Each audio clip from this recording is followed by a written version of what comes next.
আসসালামু আলাইকুম প্রিয় শিক্ষার্থীরা, শুভেচ্ছা নাও।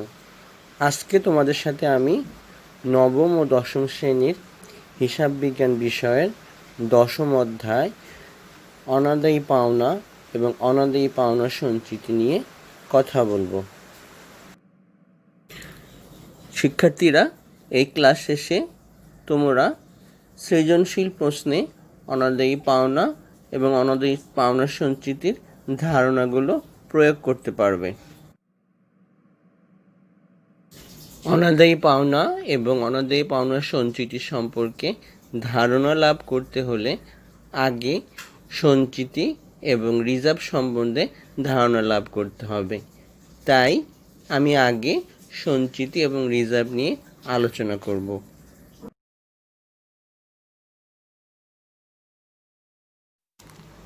শিক্ষার্থীরা, এখন আমরা একটি উদাহরণের সাহায্যে সঞ্চিতি এবং রিজার্ভের বিষয়টি আলোচনা করব। জনাব আর একজন ব্যবসায়ী, জনাব কে একজন ব্যবসায়ী। এই দুই ব্যবসায়ীর মধ্যে একটি ব্যবসায়িক লেনদেন সংঘটিত হলো। ধারে 5 লাখ টাকার পণ্য বিক্রি হলো। বিক্রি হওয়ার পরে জনাব আর বুঝতে পারলো যে জনাব কে নিকট থেকে তিনি 500 টাকা আদায় করতে পারবেন না, 500 টাকা তিনি পাবেন না। এই জন্য তাকে যে ব্যবস্থা গ্রহণ করতে হবে সেটাকে আমরা বলি সঞ্চিতি বা ভবিষ্যৎ ব্যবস্থা। তাহলে দেখা যাচ্ছে যে সঞ্চিতি বা ভবিষ্যৎ ব্যবস্থা কেন করা হয়? সঞ্চিতি তৈরি করা হয় ভবিষ্যতের সম্ভাব্য ক্ষতি বা সম্পদ হ্রাসের জন্য। অন্যদিকে ব্যবসায়ী আর তার ব্যবসা সম্প্রসারণ করতে চান। এই জন্য তিনি একটি পরিকল্পনা গ্রহণ করলেন যে প্রতি বছর তার ব্যবসায়ের আয় থেকে একটি অংশ সঞ্চয় করবেন, যার পরিমাণ হচ্ছে 3000 টাকা। এই 3000 টাকা সঞ্চয়কে আমরা বলতে পারি রিজার্ভ বা সংরক্ষণ। তাহলে বোঝা যাচ্ছে যে সংরক্ষণ বা রিজার্ভ কেমন তৈরি করা হয়? সংরক্ষণ বা রিজার্ভ তৈরি করা হয় ব্যবসা সম্প্রসারণের জন্য।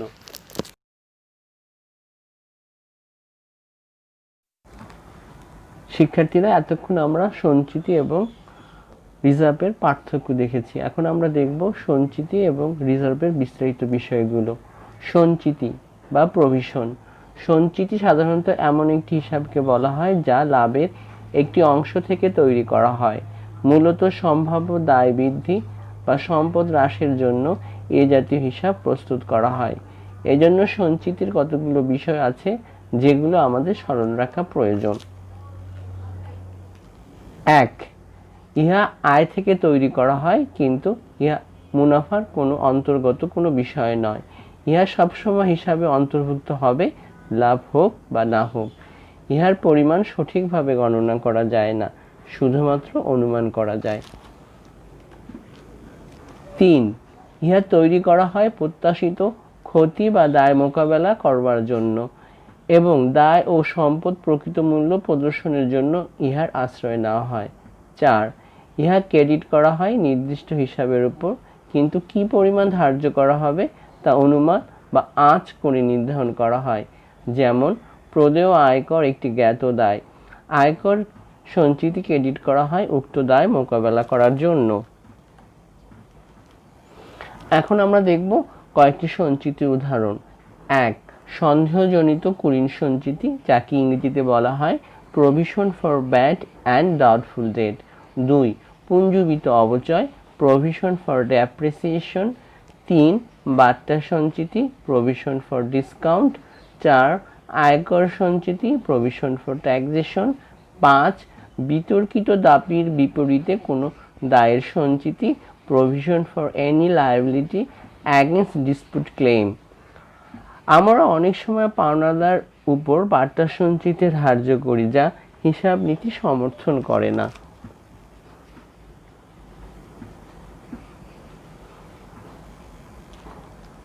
এখন আমরা দেখব সংরক্ষিত বা রিজার্ভ কি। রিজার্ভ হচ্ছে ব্যবসায়ের মুনাফার একটি অংশ যা ব্যবসার মালিকদের মধ্যে বণ্টন না করে ব্যবসায় রেখে দেওয়া হয়। ইহার উদ্দেশ্য হচ্ছে ব্যবসায়ের আর্থিক অবস্থা মজবুত করা এবং অদেখা বা অনাকাঙ্ক্ষিত ক্ষতি মোকাবেলা করা। রিজার্ভের কিছু বৈশিষ্ট্য রয়েছে যা আমাদের স্মরণ রাখা প্রয়োজন। 1. লাভ বা মুনাফার অংশ হচ্ছে রিজার্ভ। 2. ব্যবসায়ের প্রয়োজনে ইহা প্রস্তুত করা হয়। 3. লভ্যাংশ বিতরণ ইহা ব্যবহার করা হয়, তবে এক্ষেত্রে মূলধন রিজার্ভ ব্যবহার করা হয় না। 4. ব্যবসার আর্থিক অবস্থা মজবুতকরণে ইহা ব্যবহার করা হয়। রিজার্ভের প্রকারভেদ। রিজার্ভকে আমরা দুটি ভাগে ভাগ করতে পারি, যথা 1. মূলধন জাতীয় রিজার্ভ বা ক্যাপিটাল রিজার্ভ। 2. মুনাফা জাতীয় রিজার্ভ বা রেভিনিউ রিজার্ভ। এখন আমরা দেখব মূলধন জাতীয় রিজার্ভ বা ক্যাপিটাল রিজার্ভ কি। ইহা সাধারণত মুনাফা হতে তৈরি করা হয়, তবে ব্যবসায় সাধারণ কার্যাবলীর মাধ্যমে অর্জিত মুনাফা থেকে তৈরি করা হয় না। ইহা লভ্যাংশ বন্টনের জন্য ব্যবহার করা হয় না, তবে কিছু বিশেষ ক্ষেত্র ব্যতিরেকে সাধারণত রিজার্ভ তৈরি করা হয়। 1. সম্পত্তি বিক্রয়জনিত মুনাফা বা সম্পত্তি পুনঃমূল্যায়নজনিত মুনাফা থেকে। 2. বাজেয়াপ্ত শেয়ার কিংবা শেয়ার পুনঃ ইস্যুর মাধ্যমে অর্জিত মুনাফা থেকে। 3. প্রাক কোম্পানি অর্জিত মুনাফা ইত্যাদি থেকে। মূলধন রিজার্ভগুলো নিম্নলিখিত উদ্দেশ্যে ব্যবহৃত হয়। 1. বোনাস শেয়ার ইস্যু করতে। 2. অগ্রাধিকার শেয়ার বা ঋণপত্র প্রিমিয়ামের মূল্য হ্রাস বা মুছে ফেলতে। এখন আমরা দেখব মুনাফা জাতীয় রিজার্ভ বা রেভিনিউ রিজার্ভ কি। এই ধরনের রিজার্ভ সাধারণত ব্যবসায়ের সাধারণ ব্যবসায়িক ক্রিয়াকলাপের মাধ্যমে প্রাপ্ত মুনাফা থেকে তৈরি করা হয়। ইহা লভ্যাংশ বিতরণের জন্য ব্যবহার করা হয়। এই ধরনের রিজার্ভ নিম্নলিখিত উদ্দেশ্যে ব্যবহৃত হয়। 1. অজানা দায় বা সংকট এবং ক্ষতিপূরণে। 2. ব্যবসার আর্থিক অবস্থা শক্তিশালী করতে। 3. সম্পদ প্রতিস্থাপন ব্যয় সরবরাহকরণে। 4. বার্ষিক মুনাফা বন্টনে কিংবা লভ্যাংশের হার ওঠানামা সত্ত্বেও লভ্যাংশ হারকে স্থিতিশীল রাখতে। এখন আমরা দেখব রিজার্ভ তহবিল বা রিজার্ভ ফান্ড কি। আমরা অনেক ক্ষেত্রে রিজার্ভ তহবিল এবং রিজার্ভ একই অর্থে ব্যবহার করে থাকি, তবে রিজার্ভ তহবিল এবং রিজার্ভ একই জিনিস নয়। সাধারণত কোনো রিজার্ভের পরিমাণ ব্যবসায়ের মধ্যে রাখা হয় এবং ইহা সম্পদ আকারে ব্যবসা প্রতিষ্ঠানে থাকে, তবে জরুরি পরিস্থিতিতে এ জাতীয় রিজার্ভের বিপরীতে নগদ আদায় কঠিন হয়ে পড়ে। তাই ব্যবসায় প্রতিষ্ঠান এই জাতীয় রিজার্ভ এমন খাতে বিনিয়োগ করতে চায় যাতে ব্যবসার মালিক যে কোনো সময় তা তরল সম্পদে রূপান্তর করতে পারে এবং ইহা যে উদ্দেশ্যে সংরক্ষণ করা হয়েছিল সেই উদ্দেশ্যে ব্যবহার করতে পারে। এই ধরনের রিজার্ভকে আমরা রিজার্ভ তহবিল বা রিজার্ভ ফান্ড বলি। বিনিয়োগের মাধ্যমে নির্দিষ্ট উদ্দেশ্যকে প্রতিনিধিত্ব করে এমন ধরনের রিজার্ভগুলোকে রিজার্ভ তহবিল বা রিজার্ভ ফান্ড বলে। প্রয়োজনের সময় বিনিয়োগগুলো বিক্রি করে নির্দিষ্ট উদ্দেশ্যে অর্থ ব্যবহার করা যায়। এখন আমরা দেখব সঞ্চিতি এবং রিজার্ভের মধ্যে পার্থক্য। পার্থক্যের বিষয় তৈরির কারণ। ভবিষ্যতে উত্থাপিত হতে পারে এমন অজানা ব্যয় বা ক্ষতি বা দায়বদ্ধতার জন্য রিজার্ভ তৈরি করা হয়। অন্যদিকে নির্দিষ্ট জ্ঞাত ক্ষতি বা দায়বদ্ধতার জন্য তৈরি করা হয়, যার টাকার পরিমাণ নিশ্চিত করা যায় না কিন্তু অনুমান করা যায়। তৈরির পদ্ধতি। ইহা লাভের একটি অংশ এবং কোনো আর্থিক বছরে মুনাফা হলেই তৈরি করা যায়। লাভ ক্ষতি আবন্টন হিসাবে ডেবিট করার মাধ্যমে ইহা প্রস্তুত করা হয়। অন্যদিকে ইহা নির্দিষ্ট মুনাফা জাতীয় ব্যয়ের বিপরীতে চার্জ করা হয় এবং ইহা লাভ না হলেও তৈরি করতে হয়। লাভ ক্ষতি হিসাবে ডেবিট করার মাধ্যমে ইহা প্রস্তুত করা হয়। সঞ্চিতি এবং রিজার্ভের মধ্যে পার্থক্য। পার্থক্যের বিষয় প্রয়োজনীয়তা। ব্যবসার আর্থিক অবস্থা মজবুত করার জন্য ইহা প্রস্তুত করা হয়, কিছু ব্যতিক্রম বাদে ইহা তৈরি বাধ্যতামূলক নয়। অন্যদিকে হিসাব সংরক্ষণের স্বচ্ছতার জন্য ইহা প্রস্তুত করা হয়, হিসাব বিজ্ঞানের রক্ষণশীলতা এবং মিল কর নীতি অনুসরণের মাধ্যমে ইহা প্রস্তুত করা হয়। পূর্ণ প্রকাশ আর্থিক অবস্থার বিবরণী রিজার্ভ এবং উদ্বৃত্তের অধীনে দেখানো হয়। অন্যদিকে সংশ্লিষ্ট সম্পদ থেকে সঞ্চিতি বাদ দিয়ে দেখানো হয়, তবে কোনো কোনো ক্ষেত্রে ইহা চলতি দায়ে দেখানো হয়, যেমন আয়কর সঞ্চিতি।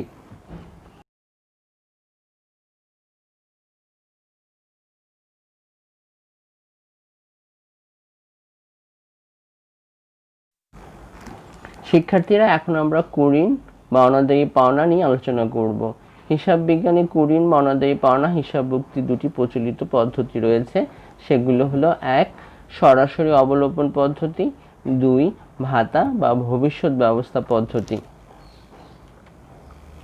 সরাসরি অবলোপন পদ্ধতিতে কুঋণ এর জাবেদা হচ্ছে কুঋণ বা অনাদায়ী পাওনা হিসাব ডেবিট, প্রাপ্য হিসাব বা দেনাদার হিসাব ক্রেডিট। এ পদ্ধতিতে দেনাদারের নিকট যে টাকা পাওয়া যাবে না সেই টাকা খরচ ধরে অনাদায়ী পাওনা হিসাবে দেখানো হয়। আর্থিক অবস্থার বিবরণীতে দেনাদার থেকে অনাদায়ী পাওনা বাদ দিয়ে নিট দেনাদারের পরিমাণ দেখানো হয়।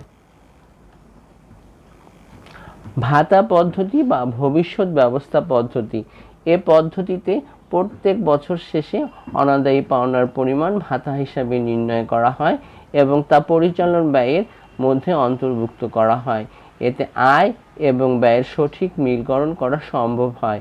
আর্থিক অবস্থার বিবরণীতে সঠিক দেনাদারের পরিমাণ প্রদর্শিত হয়। ভাতা পদ্ধতি বা ভবিষ্যৎ ব্যবস্থা পদ্ধতি অনাদায়ী পাওনা হিসাবভুক্ত করার জাবেদা হচ্ছে কুঋণ বা অনাদায়ী পাওনা হিসাব ডেবিট, অনাদায়ী পাওনা সঞ্চিতি হিসাব ক্রেডিট। এ পদ্ধতি অনুসরণের মাধ্যমে আমরা হিসাব বিজ্ঞানের দুটি নীতিমালা অনুসরণ করি, যথা 1 রক্ষণশীলতার নীতি বা কনজারভেটিজম কনসেপ্ট, 2 মিলকরণের নীতি বা ম্যাচিং কনসেপ্ট।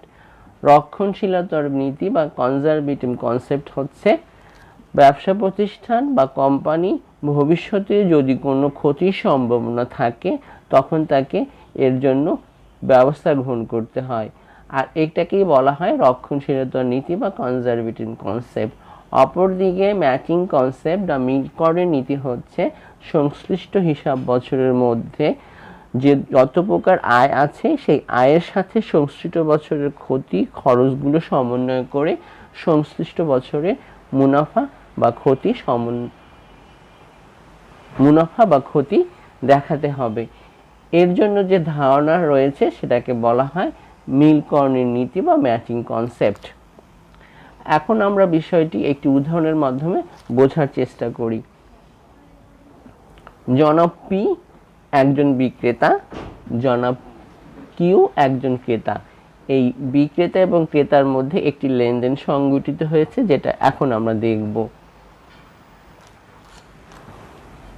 2020 সালের জুন 30 জনাব পি জনাব কিউ এর নিকট ধারে 20,000 টাকার পণ্য বিক্রয় করেন, যার ক্রয় মূল্য 15,000 টাকা। এছাড়া জনাব পি কর্মচারীর বেতন প্রদান করেন 400 টাকা। জনাব পি এই পাওনা টাকা কিউ এর নিকট হতে 2022 সালে পাবেন।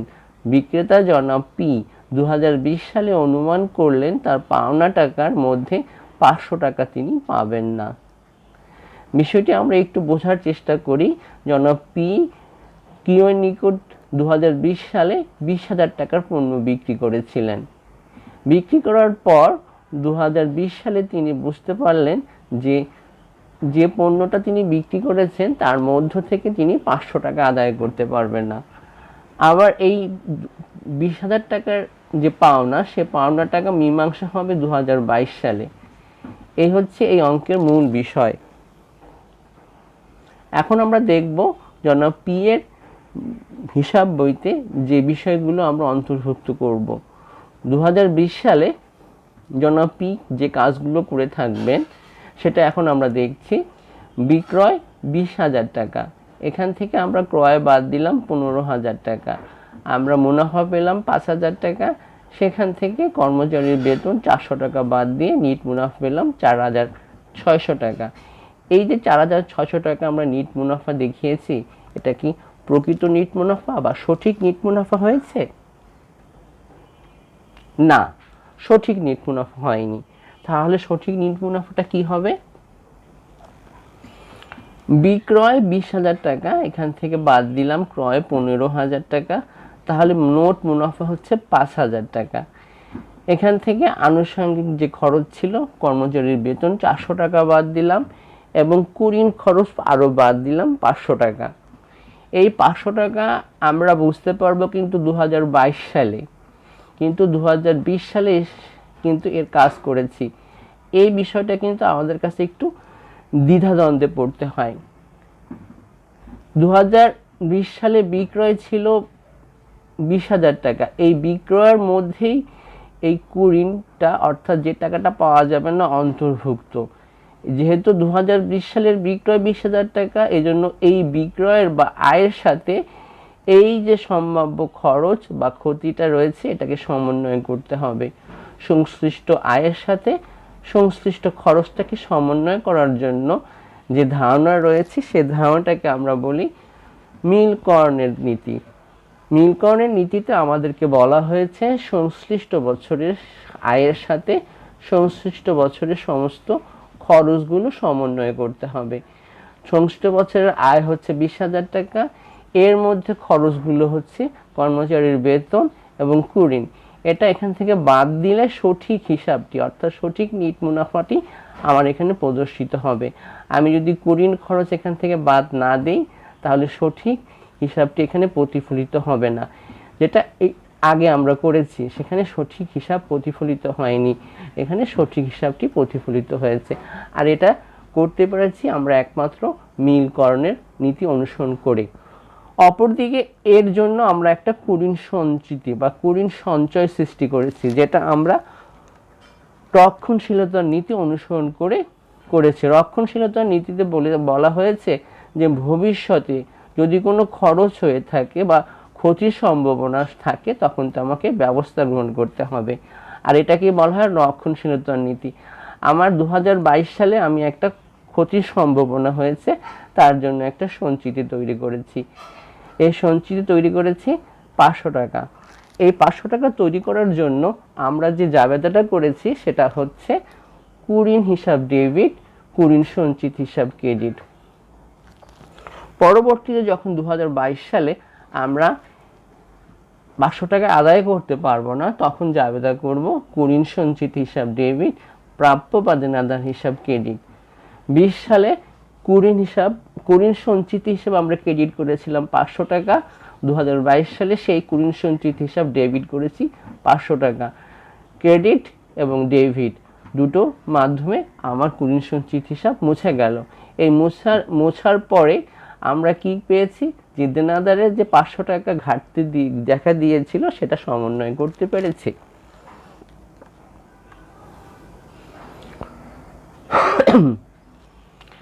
এখন আমরা দেখব অনাদায়ী পাওনা অবলোপন বা হিসাবভুক্তি করার পদ্ধতি।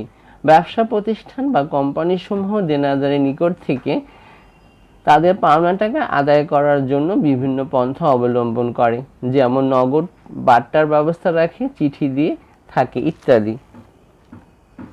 এসব পদ্ধতি অবলম্বন করার পরও যখন দেনাদার পাওনা টাকা প্রদান করে না তখন সেই দেনাদারকে হিসাব থেকে অনাদায়ী পাওনা বাবদ অবলোপন করতে হয়। অবলোপন করার জন্য যে জাবেদা তৈরি করা হয় সেটা হচ্ছে অনাদায়ী পাওনা সঞ্চিত হিসাব ডেবিট, দেনাদার হিসাব ক্রেডিট, যেহেতু অনাদায়ী পাওনা অবলোপন করা হলো। অনাদায়ী পাওনা অনুমানের জন্য আমরা দুটি ভিত্তি ব্যবহার করে থাকি, যথা 1 বিক্রয়ের উপরে শতকরা হার পদ্ধতি, যাকে ইংরেজিতে বলা হয় পার্সেন্টেজ অফ সেলস মেথড। 2 বিভিন্ন দেনাদারের উপর শতকরা হার পদ্ধতি, যাকে বলা হয় percentage of accounts receivable method. এখন আমরা দেখব বিক্রয়ের উপরে শতকরা হার পদ্ধতি বা পার্সেন্টেজ অফ সেলস মেথড। এ পদ্ধতিতে বিক্রয়কে ভিত্তি হিসাবে ধরে এর শতকরা কি পরিমাণ অনাদায়ী হতে পারে তার পরিমাণ ব্যবস্থাপনা অনুমান করে থাকে। এক্ষেত্রে শতকরা হার পূর্ব অভিজ্ঞতা ও ঋণ নীতি উভয়ের উপর ভিত্তি করে নির্ধারিত হয়। চলতি হিসাবকালের মধ্যে মোট ধারে বিক্রয় বা নিট ধারে বিক্রয়ের উপর শতকরা হার প্রয়োগ করা হয়। এ পদ্ধতিতে অনাদায়ী পাওনা সঞ্চিতির প্রারম্ভিক জের চলতি বছরের অনাদায়ী পাওনা সঞ্চিতির নির্ণয়কে প্রভাবিত করে না। বিক্রয়ের উপরে শতকরা হার পদ্ধতি বা পার্সেন্টেজ অফ সেলস মেথডটি আমরা একটি উদাহরণের সাহায্যে বোঝবার চেষ্টা করি। বিটা কোম্পানি অনুমান করলো যে বিক্রয়ের উপরে 5% হারে ভবিষ্যতের অনাদায়ী হওয়ার সম্ভাবনা রয়েছে। যদি মোট বিক্রয় 50,000 টাকা হয় এবং বিক্রয় ফেরত 5,000 টাকা হয়, বছরের শুরুতে অনাদায়ী সঞ্চিতির পরিমাণ 1,500 টাকা হয়, সেক্ষেত্রে বছরের শেষে অনাদায়ী পাওনা পরিমাণ কত হবে? বছর শেষে অনাদায়ী পাওনা পরিমাণ বের করতে হলে প্রথমে আমাকে বের করতে হবে নিট বিক্রয়ের পরিমাণ। মোট বিক্রয় 50,000 টাকা থেকে বিক্রয় ফেরত 5,000 টাকা বাদ দিয়ে নিট বিক্রয়ের পরিমাণ আমরা এখানে বের করেছি 45,000 টাকা। 45,000 টাকা বের করার পরে আমরা 5% ভবিষ্যৎ অনাদায়ী হওয়ার সম্ভাবনা যেটা ছিল সেটাকে গুণ করেছি, গুণ করে পেয়েছি 2,250 টাকা। 2,250 টাকা হচ্ছে বর্তমান বছরের অনুমিত অনাদায়ী সঞ্চিতির পরিমাণ। এবছর এই পরিমাণ টাকা অনাদায়ী পরিমাণ হতে পারে বলে আমরা অনুমান করছি। তার জন্য যে জাবেদা করেছি, অনাদায়ী পাওনা হিসাব ডেবিট 2,250 টাকা, অনাদায়ী পাওনা সঞ্চিতি হিসাব ক্রেডিট 2,250 টাকা। এই 2,250 টাকা আমরা আমাদের অনাদায়ী পাওনা সঞ্চিতি হিসাবে কিভাবে অন্তর্ভুক্ত করব সেটা এখন আমরা দেখব। আমাদের প্রশ্নে বলা ছিল যে বছরের শুরুতে অনাদায়ী পাওনা সঞ্চিতির পরিমাণ 1,500 টাকা। অনাদায়ী পাওনা সঞ্চিতির জের সবসময় ক্রেডিট উদ্বৃত্ত হয়, এজন্য প্রারম্ভিক জেরটাকে আমরা ক্রেডিট দিকে বসিয়েছি। এরপরে এবছরে যে 2,250 টাকা আমরা গণনা কার্যের মাধ্যমে বের করেছি সেটা ক্রেডিট দিকে বসিয়েছি অনাদায়ী পাওনা হিসাব নামে। অর্থাৎ এর আগে আমরা জাবেদা করেছিলাম অনাদায়ী পাওনা সঞ্চিতি হিসাব ক্রেডিট, অনাদায়ী পাওনা হিসাব ডেবিট। এই জাবেদার মাধ্যমে এই সঞ্চিতি হিসাবে এটা পোস্টিং দেখানো হয়েছে। 2,250 টাকা আমরা ক্রেডিট দিকে বসিয়েছি। আগে ছিল প্রারম্ভিক জের 1,500 টাকা, এখন বসিয়েছি 2,250 টাকা। এই দুটো হিসাব যোগ করে আমরা ক্রেডিট উদ্বৃত্ত বছরের শেষ তারিখে পেয়েছি 3,750 টাকা।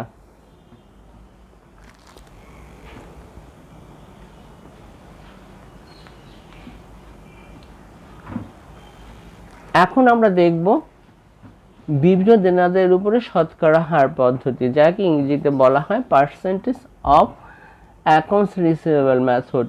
একটি উদাহরণের মাধ্যমে আমরা বিষয়টি বোঝবার চেষ্টা করছি। বিটা কোম্পানি 2019 সালে তার প্রাপ্য বা দেনাদারের পরিমাণ ছিল 51,500 টাকা, যার 1,500 টাকা আদায়যোগ্য নয়। অবশিষ্ট দেনাদারের উপর 5% হারে অনাদায়ী পাওনা সঞ্চিতি সৃষ্টি করতে হবে। বছরের শুরুতে অনাদায়ী পাওনা সঞ্চিতির পরিমাণ ছিল 1,800 টাকা। এই সমাধান করার জন্য প্রথমেই আমাকে বের করতে হবে নিট দেনাদারের পরিমাণ।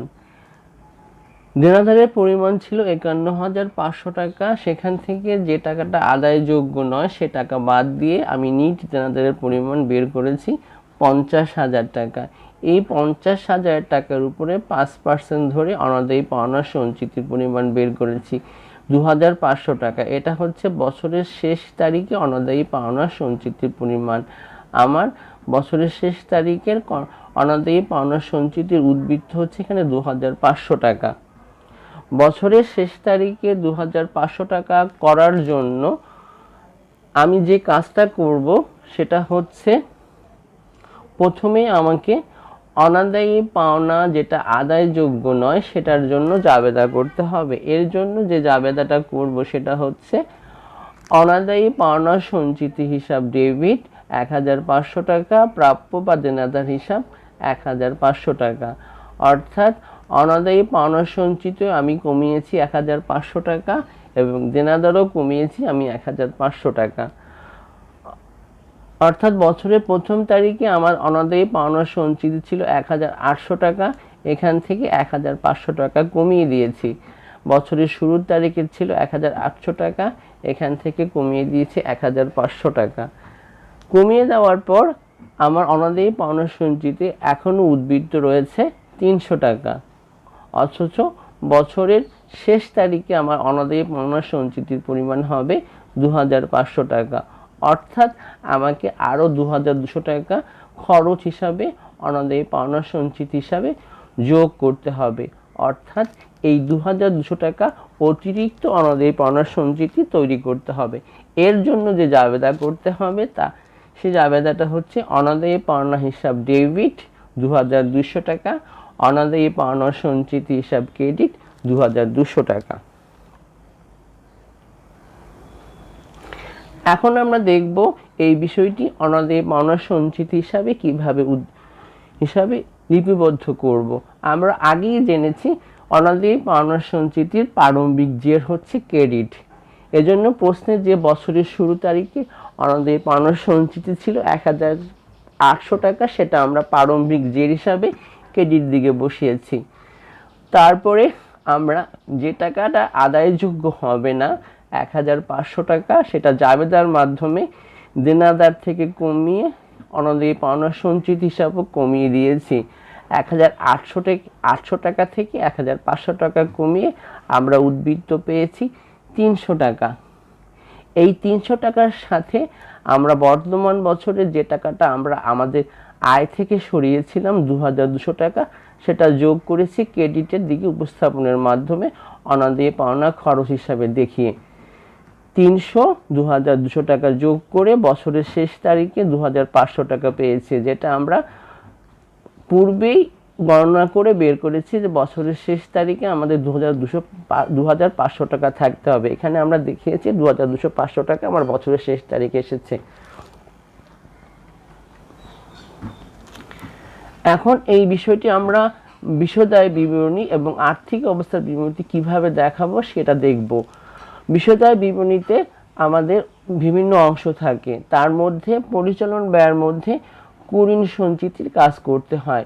প্রথমে আমাকে বসাতে হবে সমাপনী কুঋণ সঞ্চিতি, যেটা আমরা গণনা করে পেয়েছিলাম কুঋণ সঞ্চিতির পরিমাণ 2,500 টাকা, সেটা এখানে বসিয়েছি। এরপরে আমাদের এবছরে যদি কোনো কুঋণ সঞ্চিতির উদ্বৃত্ত থাকে সেটা আমরা এখান থেকে বাদ দেব, আর যদি ঘাটতি থাকে সেটা আমরা এখানে যোগ করব। এই উদ্বৃত্ত বা ঘাটতি বের করার জন্য আমাকে প্রথমে বসাতে হবে এবছরের প্রারম্ভিক কুঋণ সঞ্চিতির পরিমাণ। প্রারম্ভিক কুঋণ সঞ্চিতির পরিমাণ ছিল 1,800 টাকা। সেখান থেকে আমি বাদ দেব এবছরে কুঋণের পরিমাণ। এবছরে কুঋণের পরিমাণ ছিল 1,500 টাকা। এবছরে কুঋণের পরিমাণ ছিল 1,500 টাকা। এটা এখান থেকে বাদ দিলে যে টাকাটা পাবো সেটা হচ্ছে কুঋণ হিসাবের উদ্বৃত্ত। যে উদ্বৃত্তটা আমাকে সমাপনী কুঋণ থেকে বাদ দিতে হবে। বাদ দিলে পর যে ফলাফলটা পাবো সেটাই হচ্ছে কুঋণ খরচের পরিমাণ। অপরদিকে আর্থিক অবস্থার বিবরণীতে আমরা চলতি সম্পদের অধীনে প্রাপ্য হিসাব বা দেনাদার হিসাব কাজ করব। প্রথমে লিখব প্রাপ্য হিসাব দেনাদারের পরিমাণ 51,500 টাকা, 51,500 টাকা। এরপর এখান থেকে বাদ দেব কুঋণ, এই কুঋণটা এখান থেকে আমি বাদ দিচ্ছি। এরপরে বাদ দেব সমাপনী কুঋণ সঞ্চিতি, সমাপনী কুঋণ সঞ্চিতি 2,500 টাকা। এই তিনটি সমন্বয়ের মাধ্যমে আমরা পাচ্ছি 47,500 টাকা।